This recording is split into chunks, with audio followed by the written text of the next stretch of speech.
Hi, my name is Hugo Lippi. I'm Lucy Callen. Welcome to FORTE.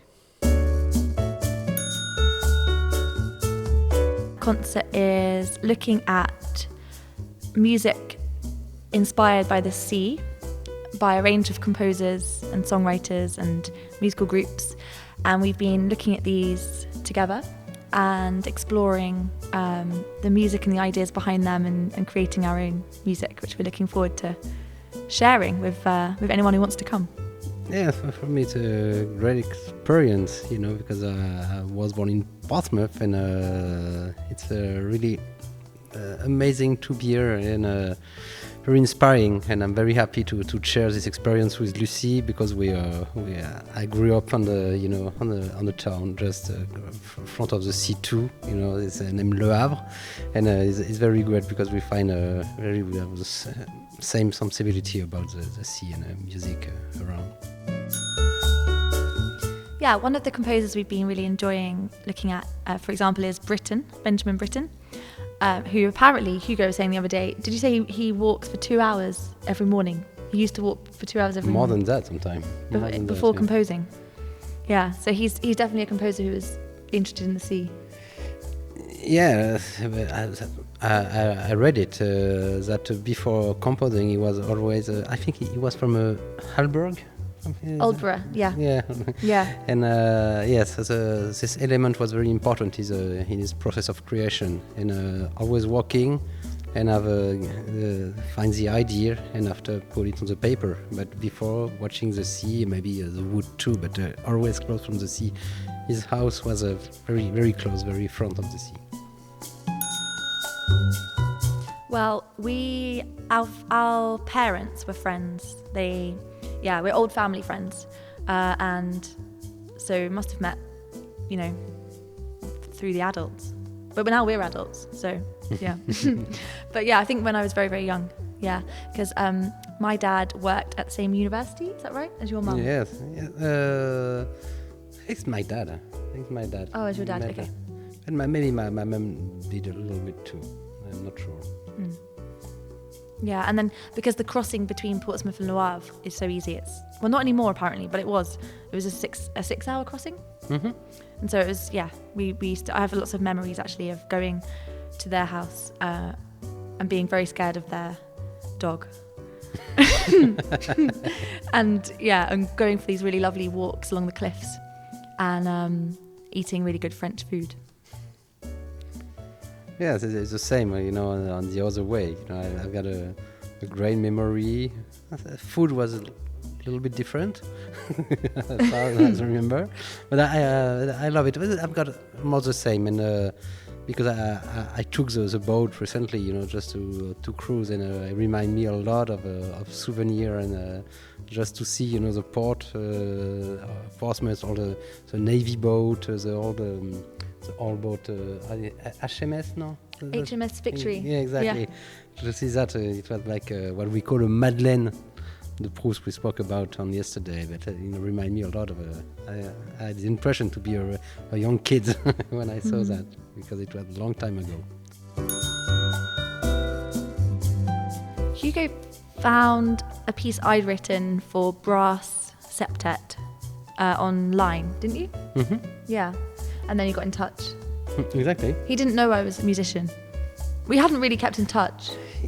I knew it. I heard about, but I don't know in which way. I did, and I realized she was a great composer. I saw Lucy between Prokofiev and it was, because it was a world creation. I said, wow. And I say, it's too bad to not do anything. It was during the lockdown, so I knew that it's going to be quite difficult. But nowadays it's cool, because even you can keep in touch every time.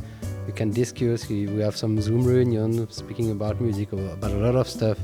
And she introduced me all those great British composer. For me, it was one of the best memory I have in my lockdown experience, because I discovered so many composers.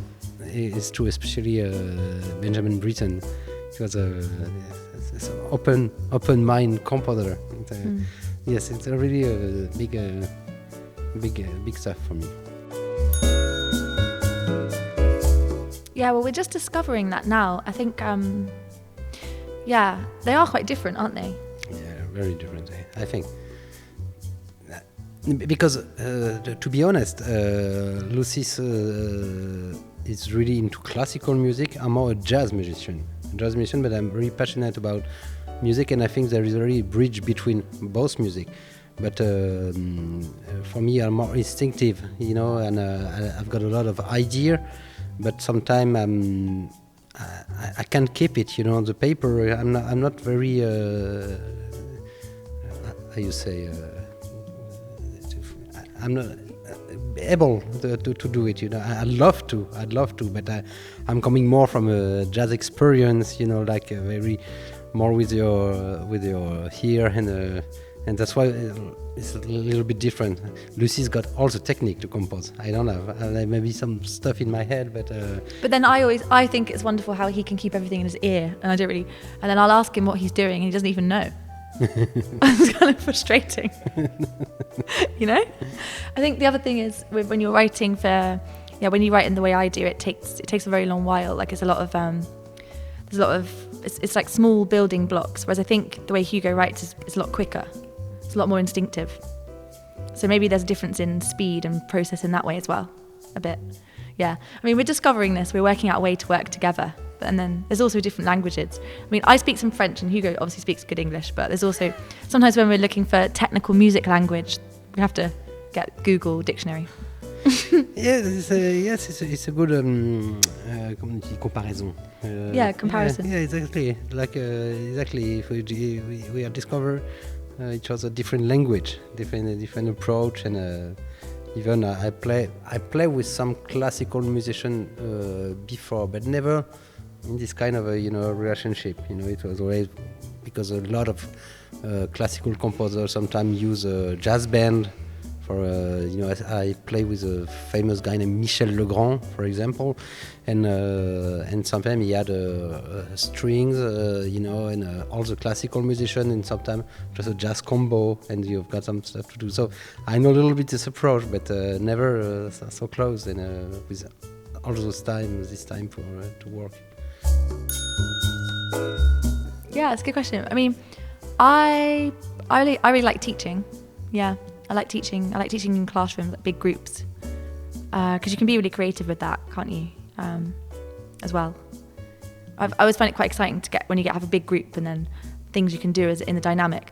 Maybe a bit too much, because sometimes if I'm in a group of friends and they just want to relax, I kind of boss people into playing a game. Quite like organised fun, Personally, as a job or as a passion? As a job. Because I never really consider that music for me was really a job, and that's why I love my life, because I never had this expression to have a job. I do, of course, because as everybody, I win money. You need to say when you write something, job is a musician. But as a passion, maybe painter. And as a job, maybe a tennis player. No. Now that Federer's losing. Yeah, revenge. No. Really, as a job, I don't know. I'm never thought about maybe. I don't know. Maybe a fisherman. Yeah. But maybe if you ask the question, maybe 5 years ago, I probably didn't. Answer that, but maybe fisherman, go be to around the sea, something around the sea, or with exploring, or maybe I don't know, diving, scuba diving. Yeah, it could be scuba diving. Why not? But why not? Something around the sea and hear the birds and but can change, and I realized that maybe during the lockdown I realized many things.